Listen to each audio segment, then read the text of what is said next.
जय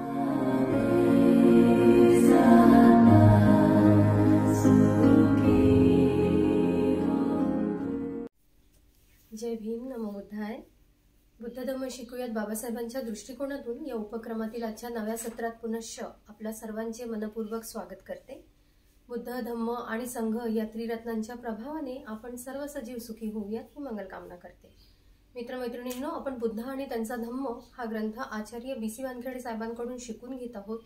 त्यांच्याकडून आपण आतापर्यंत खंड 1 पासून खंड 6 पर्यंत समजून घेतलेला आहे, शिकून घेतलेला आहे आणि आपण आता सध्या खंड क्रमांक 7 मध्ये आहोत. या खंडातील भाग क्रमांक 3 बघून घेत आहोत. आपण आजच्या नव्या प्रकरणाला समजून घेण्याकरता साहेबांचे स्वागत करूयात आणि आजच्या सत्राला सुरुवात करूयात. साहेबांचे स्वागत करूयात. वंदना सर, जय भीम. जय भीम. स्वागत आहे सर नवीन सत्रात आपलं. सर, आपण बुद्ध आणि त्यांचा धम्म या ग्रंथातील खंड क्रमांक 7 मध्ये आहोत सर. त्यामधील भाग क्रमांक 3 बघून घेत आहोत. तथागतांचे महापरिनिर्वाण होण्यापूर्वी आणि त्याच्याशी संबंधित जे काही प्रश्न किंवा ज्या घटना आहेत त्या बाबासाहेबांनी इथे घातलेल्या आहेत. आपण दुसऱ्या प्रकरणात पोहोचलो आहोत, त्यांची अंतिम धम्मदीक्षा. तर कसं आहे प्रकरण आणि काय तथा बाबासाहेबांनी इथे आपल्याला सांगितलेलं आहे, आम्हाला आपण समजून सांगावं ही विनंती करते. तर हे अत्यंत महत्त्वाचं प्रकरण आहे. आपण महापरिनिब्बाण सूक्त दीघनिकायमधील हे सगळं पाहत चाललेलं आहोत. हे सगळं दीघनिकायमध्ये आपल्याला संपूर्ण मिळत आहे. महापरिनिब्बाण सूत्रामध्ये आलेलं आहे. अंतिम शेवटचं प्रवचन आणि शेवटची धम्मदीक्षा असंही म्हणता येईल याला. बुद्धाने जे दिलेली आहे त्या कोणत्या व्यक्तीला दिली, कशी दिली, कोण्या ठिकाणी दिली, मग शेवटचं प्रवचन काय होतं त्यांचं ते पण आपण पाहणार आहोत. तर त्या समयी म्हणजे आता ते कुठं आहेत, ते कुशीनगरला आहे. त्या समयी सुभद्र नावाचा परिवारजक कुशीनगर येथे राहत होता. सुभद्र परिवारजकाने ही बातमी ऐकली.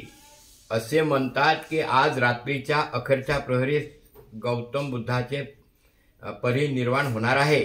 तेव्हा सुभद्र परिवारजकाच्या मनात विचार आला.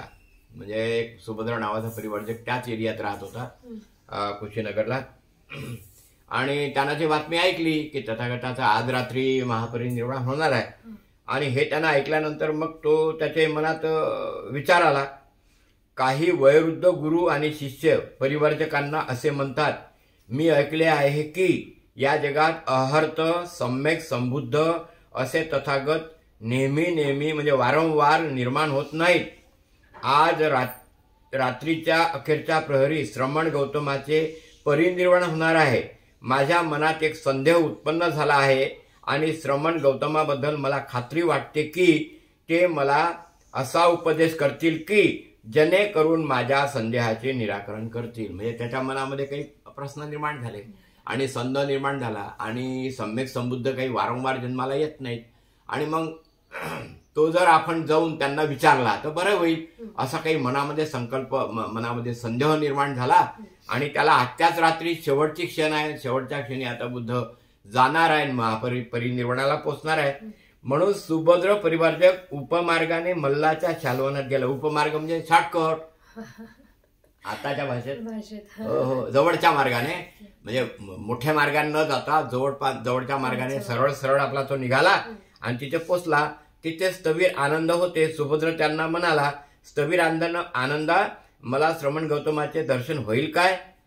त्याचे शब्द ऐकून स्थवीर आनंद त्याला म्हणाले, पुरे सुभद्रा, तथागतांना आता मुळीच त्रास देता कामा नये.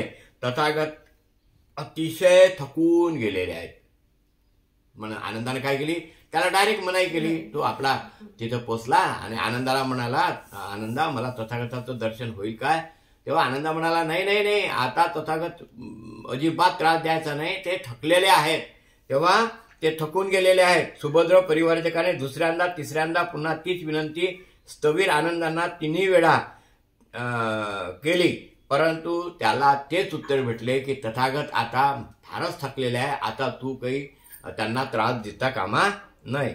सुभद्रा व परिवारजक आणि स्थवीर आनंदाचा चाललेला हा संवाद तथागतांनी ऐकला. म्हणजे हे 2 लोक चर्चा करत आहे. आनंदा म्हणते थकले आहे बुद्ध, जाऊ नको, आणि स्थवीर सुभद्र असा म्हणतो परिवारजक नाही आनंदा मला भेटू दे. 3 वेळा ही चर्चा चालल्यानंतर आनंदानं मनाई केली.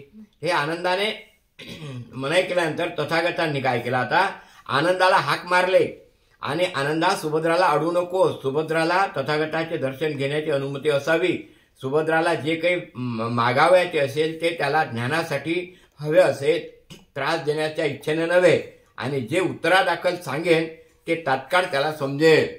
आता डायरेक्ट सांगितलं तथागताने, कोणाला आनंदा येऊ दे, त्याला जे काही मागायचं आहे धम्माच्या बाबतीत ते मी त्याला देईल आणि सांगितल्याबरोबर त्याला कळेल, असं पण बुद्धाने आनंदाला म्हटलं. तेव्हा स्थवीर आनंद परिवर्तकाला म्हणाले, सुभद्रा आत प्रवेश कर, तथागताची तुला परवानगी आहे. आता काय झालं, ह्या सगळ्या गोष्टी चर्चा झाल्यानंतर आनंदाच्या आणि परिवर्तकाच्या सुभद्राच्या चर्चा झाल्यानंतर त्याला आतमध्ये प्रवेश भेटला. तेव्हा स्थवीर आनंद परिवर्तकाला म्हणाले, सुभद्रा आत प्रवेश कर, तथागताची तुला परवानगी आहे. तेव्हा सुभद्र परिवर्तक तथागताच्या समीप गेला, म्हणजे जवळ गेला आणि त्यांना अभिवादन करून कुशल वर्तमानाचे बोलणे झाल्यावर तो एका बाजूला जाऊन बसला. बसल्यावर तथागतांना उद्देशून तो बोलला.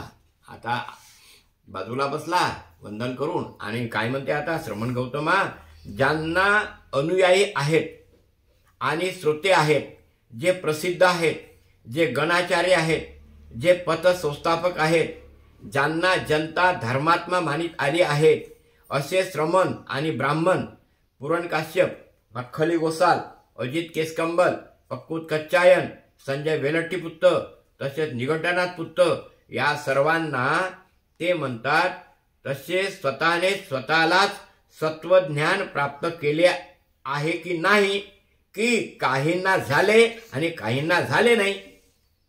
प्रश्न कसा विचारला, ते 5-6 लोक आहेत ना, गणाचार्य, गणनायक, म्हणजे धर्म संस्थापक, त्यांनी आपल्या धर्माची संस्थापना केलेली आहे. जसं निघंटनाथ पुत्तांनी जैन धर्माची प्रतिस्थापना केलेली आहे. अशा प्रकारचे ते 6 लोक होते. तर त्यांना सत्याचं ज्ञान प्राप्त झाले की नाही ते घोषित करतात, की आम्हाला सत्याचं ज्ञान प्राप्त झालाय, की काहींना झालंच नाही.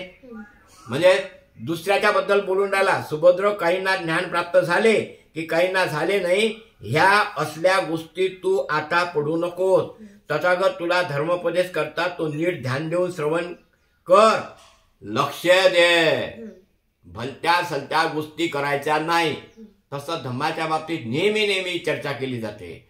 हे त्याचं असं झालं असन, त्याचं तसं झालं असन, तो अर्थपदाले गेला असन काय, तो त्या लेवलले असन काय, त्यानं तसं सांगितलं, तो श्रोतापन्न असन काय, ह्या असल्या गोष्टी करायच्या नाही म्हणते बुद्ध. बिलकुल सांगितलं इथं असं, ह्या फालतू गोष्टी करायच्या नाही.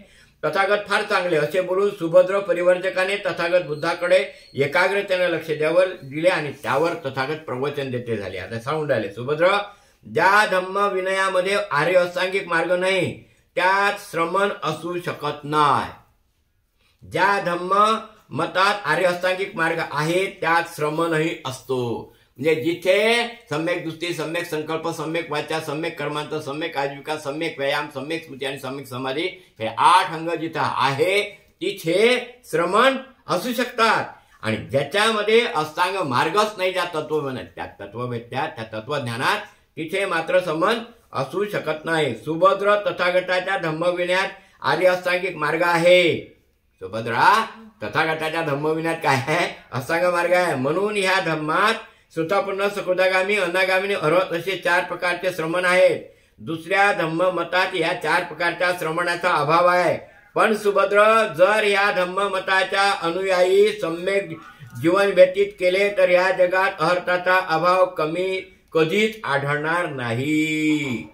धम्ममताचे अनुयायी सम्यक जीवन व्यतीत करत असतील तर त्यांना अर्थाचा अभाव कधीच आढळणार नाही. म्हणजे जिकडे नाहीच नाही, म्हणजे हा अष्टांग मार्ग नाहीच आहे, तर तिकडे काही अर्थ तुम्हाला भेटणार नाही आहे. तथागत बुद्धत्व प्राप्तीपूर्वी 29 वर्षाचे असताना सत्याच्या शोधासाठी बाहेर पडले.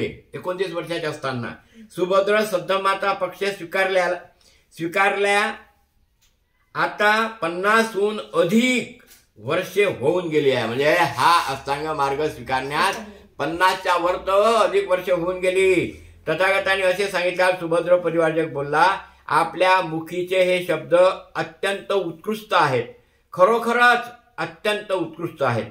असे कोणी फेकून दिलेल्या प्रतिस्थापना करावी किंवा झाकलेले खुले करावे किंवा मार्ग भ्रष्टाला सन्मार्ग दाखवावा किंवा अंधारात दीप प्रज्वलित करावा की जेणेकरून नेत्र असलेल्याला दिसावे. तथागता तुम्ही जसं आहे ना जे झाकलं होतं ते डायरेक्ट उघडं केलं असं त्यांनी म्हटलं. तसे मला तथागतांनी सत्याचे ज्ञान करून दिले म्हणून मी बुद्ध धम्म आणि संघाचा आश्रय स्वीकारतो.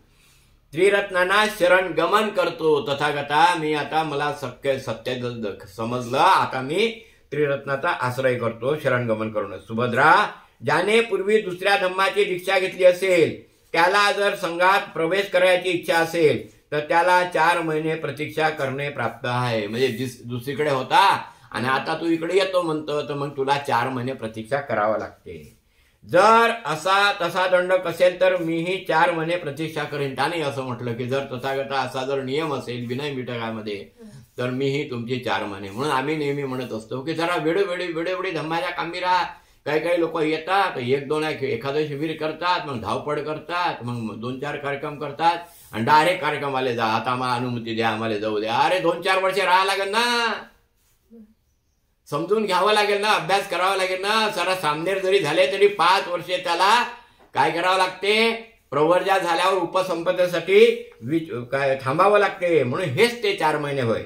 पण तथागत म्हणाले माणसात फरक असतो हे तथागत मान्य करतात. असे म्हणून तथागतांनी आनंदाला हाक मारली व म्हणाले, आनंदा, सुभद्राला आत्ताच संघात दाखल करून घ्या.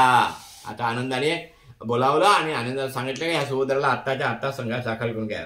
बरे, आपण म्हणाल तसे, असे बोलून आनंदाने संमती दर्शवली.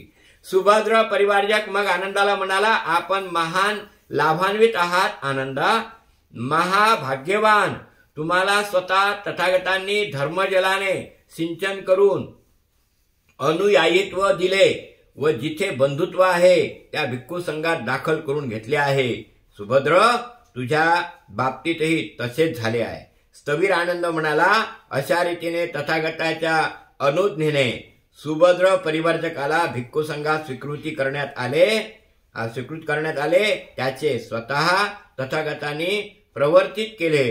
असा तोच अखेरचा श्रावक. शेवटची जी धम्मदीक्षा दिली ही सुभद्रालाच दिली.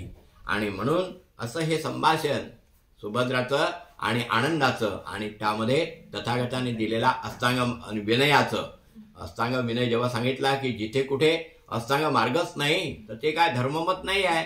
श्रोतापन्न सकृतगामी अनागामी अर्हताची जे मार्गाची लेवल आहे ते अष्टांग मार्गाशिवाय होऊ शकत नाही. आणि त्या लोकांमध्ये अष्टांग मार्ग दिसत नाही आणि म्हणून स्वतःपन्न सकृतगामी अनागामी अर्हत लोक तिकडे दिसत नाही. म्हणून त्या फालतू चर्चा करण्यात बसल्यापेक्षा आपण अष्टांग मार्गाच्या चर्चा कराव्या. तेव्हा मला असं वाटतं हे प्रकरण शेवटचं धम्मदीक्षेचं आपण इथं सुभद्राचं थांबूया. साधू धन्यवाद सर. फारच सुंदर. सरांनी फार सुंदर पद्धतीने समजून सांगितलेलं आहे आपल्याला. आणि तथागतांनी शेवटच्या क्षणापर्यंत धम्मदीक्षेची मोहीम सुरूच ठेवली हे आपल्याला इथून लक्षात येते. पुढील सत्रात पुढील प्रकरणात भेटूयात आपण. सर्वांचे मंगल व कल्याण. जय भीम सर.